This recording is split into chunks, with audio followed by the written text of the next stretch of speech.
Russia کے جو ہیں وہ ایک بہت بڑے جو ہیں ایک رائٹر ہیں، نام تو بڑا مشکل ہے، مجھے نہیں آتا، لیکن وہ کہتے ہیں کہ میری ماں مجھے کہا کرتی کہ بیٹا تنگ دستی کوئی گناہ نہیں ہے، غریب ہونا کوئی گناہ نہیں ہے،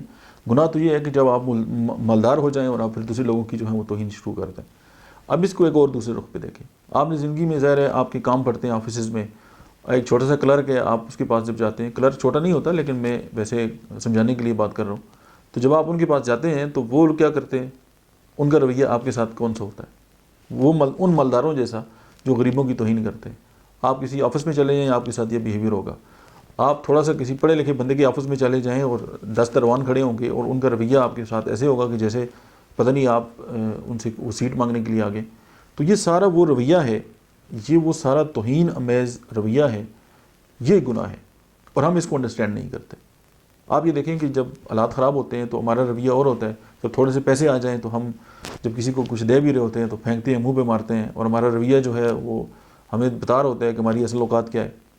تو یہ ایک تھاٹ ہے، اور یہ بھی ایک تھوڑا سا کمپلیکس ہے جو ہمارے مائنڈ کے اندر آ جاتا ہے۔ تو جب میں کسی پڑھے لکھے آدمی کو یا کسی آفیسر کو دیکھتا ہوں کہ اس کا رویہ جو ہے وہ